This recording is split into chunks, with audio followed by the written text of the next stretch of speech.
Bienvenidos a Noticias de la Historia. A partir de octubre, en breve, va a funcionar en lo que fue la ESMA, un espacio para la memoria. En el casino de oficiales de la Escuela de Mecánica de la Armada funcionó uno de los mayores y más horrendos campos de concentración o centros clandestinos de detención de la dictadura entre el 76 y el 83. Hoy en Noticias de la Historia vamos a tratar de recuperar esa lógica perversa y vamos a tratar de pensar cómo se vivía en lo cotidiano en un lugar como ese.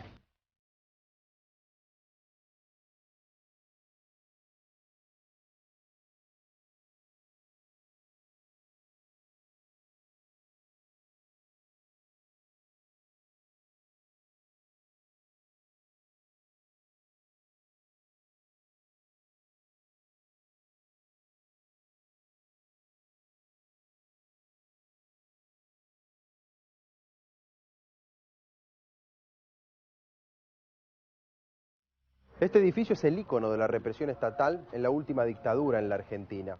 Se cree que aquí ocurrieron los horrores, las violaciones a los derechos humanos, pero no estaban en este edificio los detenidos, aquí no se torturaba, sino en el casino de oficiales, edificio que vamos a recorrer más adelante. Aquí funcionaba la famosa Escuela de Oficios Marinos.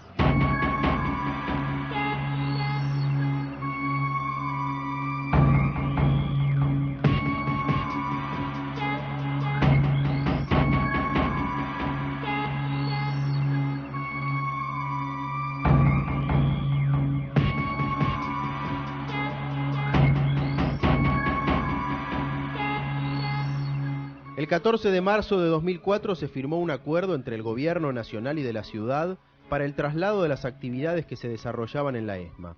Lo que funcionará aquí no será un museo, sino un espacio para la memoria. Este es el más simbólico de los más de 500 centros que existieron en el país. Pero primero es importante volver a la época, entender el contexto. Dictadura, violencia, persecuciones que venían desde antes de 1976. Bueno, los centros de detención son realmente un dispositivo de terror que aparece durante la dictadura entre el 76 y el 83.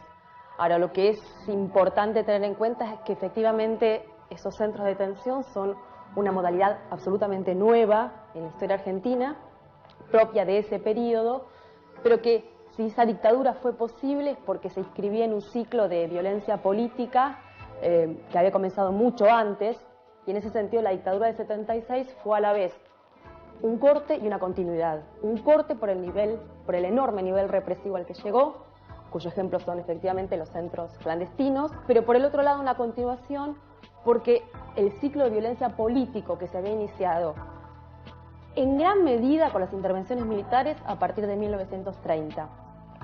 Pero hay un ciclo político específico que se inicia, creo yo, a partir de la caída de Perón en el 55, que inicia todo un periodo en el cual la violencia empieza a formar parte de la lógica política, de la lógica del juego político, y esto hace que la política entra en una forma de funcionamiento de amigo-enemigo, donde el enemigo permanentemente debe ser excluido del juego político, y donde la democracia es vaciada de su contenido sustantivo como forma de regular la convivencia política. Y en esta lógica, en este proceso político, sin duda, la dictadura de Onganía del 66 y el Cordobazo del 69 marcan otra vez, digamos, un salto en el espiral de violencia, ¿no? En el sentido de que aparece entonces una violencia generalizada a partir de las organizaciones guerrilleras, un sindicalismo combativo, clases medias radicalizadas y un Estado permanentemente cada vez más represivo a partir de dictaduras sucesivas.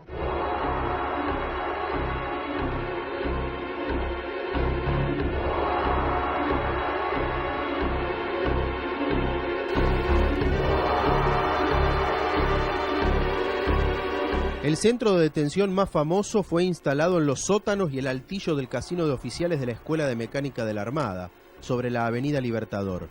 Con el golpe del 76 dejó de ser una escuela de oficiales solamente para convertirse en el mayor campo clandestino del país.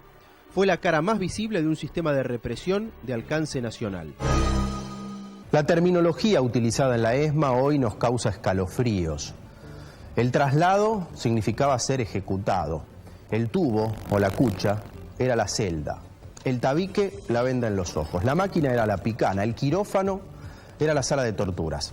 Recordar estos términos y la historia debería ser un antídoto para evitar que se repita. La base del sistema, más allá del momento puntual de la tortura, era un mecanismo de privación de estímulos sensoriales. Privación de estímulos sensoriales significaba no solo que vos tenías capucha, la capucha no era por una cuestión de seguridad, era por una cuestión de que vos no tuvieras contacto con el mundo que te rodeaba. Acordate que tenías permanentemente grilletes puestos en los tobillos, grilletes bastante cortos, de 12 a 14 eslabones, el cual te permitía un paso muy cortito. Esto permanentemente había ruido, aquí había un sistema de audio y permanentemente estaban transmitiendo los mismos discos. O sea, vos escuchabas la misma música las 24 horas, es decir, no es que cambiaban los discos. Durante varios meses escuchamos los goles de José María Muñoz contando el último campeonato de fútbol. Eran discos que caían en allanamientos. A veces tuvimos durante mucho tiempo un disco de Serrat, lo siento por Serrat, pero durante largos meses tuvimos un disco de Serrat que para colmo se había rayado, entonces siempre caía en las mismas. Entonces vos imagínate, sonido permanente, capucha, grillete, había una obligación de inmovilidad total, vos estabas tirado sobre una colchoneta en el piso, obviamente no podías moverte, no podías hablar con un vecino, un tipo de ese tipo, inmediatamente hubiera venido la guardia y te hubiera golpeado con las porras de goma. Únicamente vos tomabas algún tipo de movilidad o decisión en el momento que ellos te llamaban. Acuérdate que desde el momento que entrabas acá dejabas de tener nombre. Vos eras numerado, te numeraban del 00 al 999 y después volvían a comenzar. Yo era el 808, entonces vos eras, mientras estaba acá adentro, 808. O sea, tu nombre dejaba de existir.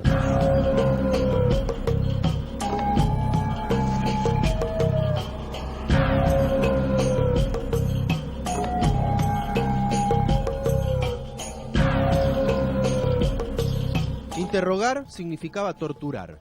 Las salas de tortura estaban en el sótano. En una había un cartel que decía "El silencio es salud". En el altillo había un lugar llamado Capucha, bajo el techo a dos aguas, donde mantenían a prisioneros engrillados y encapuchados. Bueno, un pasillo que recorría el sótano hasta el final se lo llamaba la Marina, la Avenida de la Felicidad. Era una avenida que conducía a las salas de tortura, que habitualmente siempre estuvieron en el fondo. El sótano fundamentalmente era un lugar de tortura, de interrogatorio. Posteriormente, cuando se fue complejizando la actividad represiva, se empezaron a armar lugares de trabajo, un laboratorio fotográfico, un taller de documentación, estaba la enfermería donde curaban o, entre comillas, a los torturados que se le quedaban, no tenían un paro en la tortura. Hubo alguna embarazada que parió aquí en el sótano.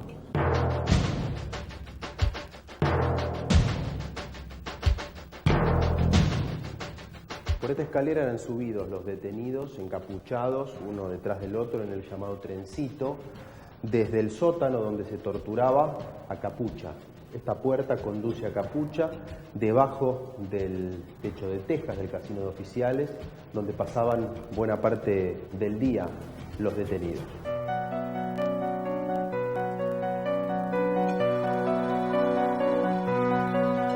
¿Cómo era la vida cotidiana en un campo como el de la ESMA? Me resulta difícil hablar en el sentido de que yo no estuve, por suerte para mí, y solo puedo basarme, digamos, en el testimonio de otras personas. Y siempre hay algo que yo respeto profundamente de incomprensible de esa experiencia. Que el que no estuvo ahí, los que no estuvimos ahí, realmente no podemos terminar de comprenderlo y tampoco, y sobre todo, no podemos juzgar. No podemos juzgar el comportamiento desde un lugar ético, de la tranquilidad de nuestros hogares o de donde sea. ¿Por qué alguien reparaba una picana, como se menciona en un artículo que vos escribiste? Por ejemplo, ese fue el caso de Mario Villani, que era un físico atómico que fue secuestrado y en determinado momento lo pusieron, bueno, su manera de sobrevivir ayudaba en la reparación, como tenía algunos conocimientos manuales, de si una canilla que andaba mal o el gas, o lo usaban así de mano de obra esclava, que era otra de las cosas que hacían en esos campos. Y él, en cierto momento, viene un torturador y le dice: no me anda la picana, ¿me la puedes reparar? Se rompió, fíjate lo que tiene. No puedo. ¿Cómo que no puedes? No, puedo arreglar el aire acondicionado de un auto, instalar un aceite, un lavarropa, pero la máquina no la arreglo. No puedo.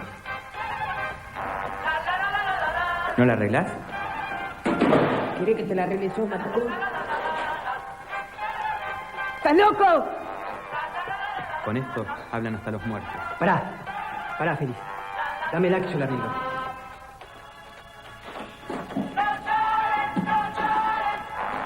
2 minutos. Yo empiezo con esto. Entonces toma la decisión, venga la picana, y la repara, y dice que ese fue el momento más terrible y que más como captura gráficamente el dilema de la colaboración, porque él pensaba que de esa forma, por lo menos cuando torturaran, que a él también lo torturaban, iba a ser menos dañino y menos doloroso que de la forma que lo estaban haciendo. Esta era la posición en la que estaban los detenidos buena parte del día. Sentados, sin apoyar la espalda contra la pared, quietos, sin moverse durante todo el día. Era indudablemente una acción psicológica. El predio de la ESMA tiene 17 hectáreas y por allí, por ese centro clandestino de detención, pasaron unas 5.000 personas. La mayoría de ellas sigue desaparecida. Vamos al corte y enseguida más noticias de la historia, haciendo foco en la ESMA.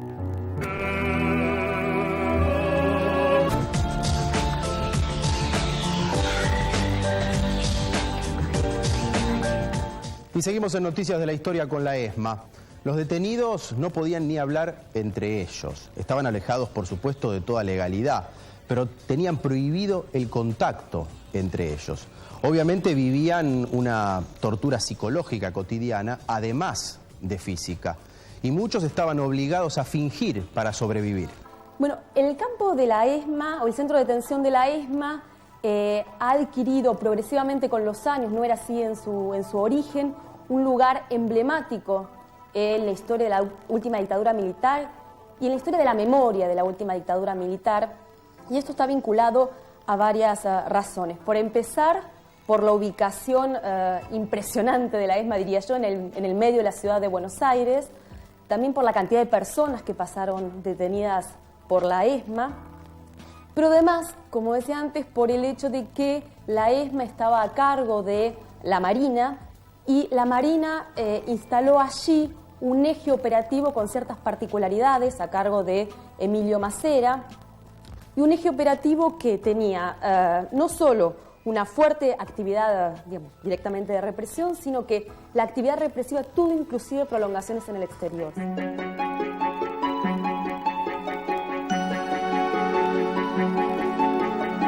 Estamos en el ingreso del Casino de Oficiales, un lugar de distensión y de esparcimiento para los marinos, inclusive había sala de juegos. Pero también, en la época de la dictadura, este fue el lugar en el que estaban los detenidos, arriba, en capucha. Y en este lugar, en el sótano, se torturaba. Y ambos mundos llamativamente coexistían. Se daba la paradoja de que los detenidos, cuando eran conducidos hacia arriba, se cruzaban con los marinos que estaban en el Casino de Oficiales, como si no pasara nada. Este edificio era el Casino de Oficiales y siguió siendo Casino de Oficiales durante todo el tiempo que funcionó el grupo de tareas. Es decir, los sótanos se torturaba, lo que ellos llamaban eufemísticamente sala de máquinas o Avenida de la Felicidad. Tenía un cartelito que decía Avenida de la Felicidad al entrar. En la planta baja funcionaba el Salón Dorado, que era el viejo comedor del Casino de Oficiales, que ellos lo habían dividido con tabiques y era la oficina de inteligencia táctica, donde preparaban los secuestros con mapas, etc. Y después, en el último piso, lo que estamos viendo ahora, es decir, el área de secuestrados, capucha, curiosamente todos los pisos intermedios seguían funcionando como dependencia de oficiales, es decir, no como dependencia de oficiales del grupo de tareas, como dependencia de oficiales que estaban asignados a diversas actividades en Buenos Aires. Normalmente por una utilización de recursos no te bajaban o te subían solos, sino que siempre eran grupos de prisioneros, lo que se llamaba el trencito, apuntaban a 8 o 10, capucha, grillete, apoyada la mano en el que iba adelante, un guardia a la cabeza, un guardia al final, los ibas haciendo un ruido muy particular, aparte el ruido de las cadenas, y con un pasito muy corto, lo que llamamos el paso cadenero. Y de golpe te cruzaba con un X oficiales que salían de lo que llamaban los camarotes y iban conversando de sus actividades laborales cotidianas y pasaban a tu lado con una situación de negación absoluta. Es decir, yo creo que cualquier persona le llamaría la atención salir del lugar donde está durmiendo y encontrarse con 10 personas encapuchadas, machucados por golpes y encadenados. Pasaban conversando con una situación de ignorancia, como si vos fueras invisible. Los notables eran militantes de alto rango o apellidos tradicionales o de familias de militares. Los mantenían para generar un efecto ablande en los militantes que iban llegando al centro de detención. Llamativamente, los desaparecidos más célebres eran mantenidos con vida y morían los llamados perejiles.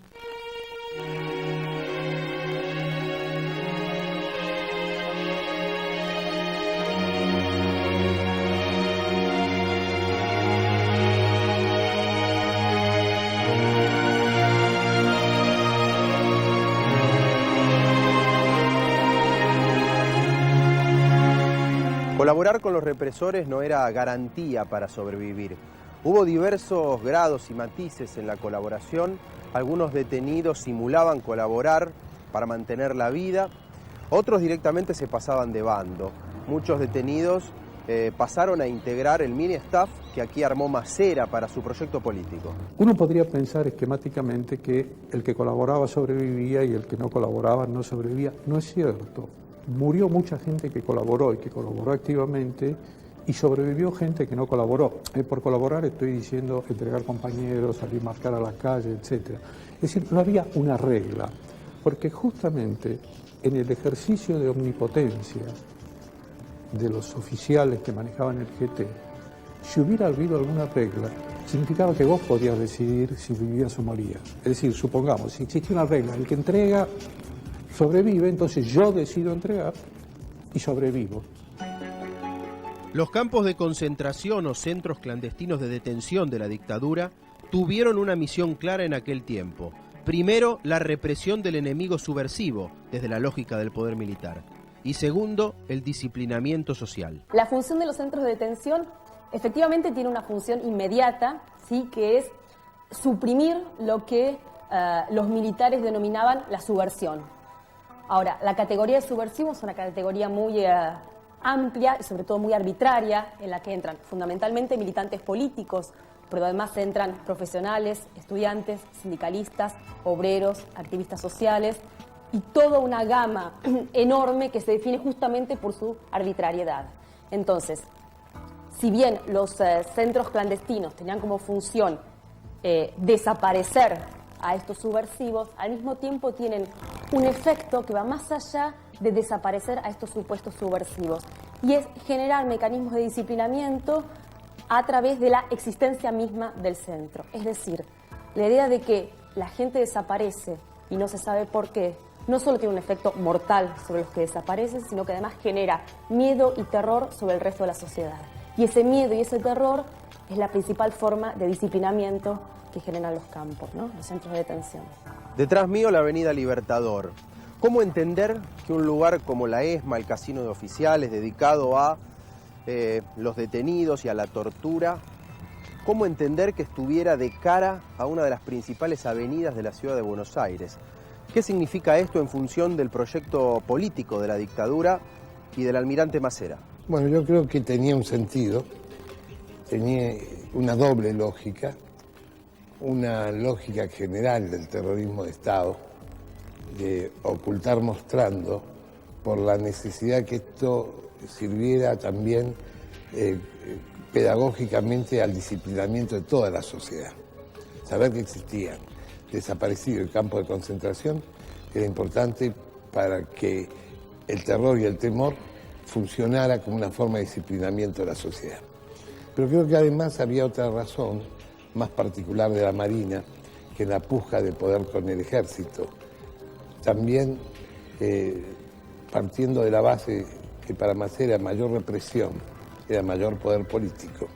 Entonces tener este lugar no, por ejemplo, en Bahía Blanca o en una base del sur, sino en la Avenida Libertador, permitía traer miembros de las otras fuerzas, diplomáticos, jerarquía eclesiástica, políticos, periodistas, para mostrar su capacidad represiva y mostrar a los prisioneros como pieza de caza. En el pañol de la ESMA se guardaban muebles y electrodomésticos que eran levantados en los operativos, robados a los secuestrados. No solo eso, se llegó a armar una inmobiliaria para comercializar, para vender las propiedades de los secuestrados. Así las cosas, los captores, los represores, les robaban no solamente su vida, sino también sus pertenencias. Hasta la próxima semana con más noticias de la historia.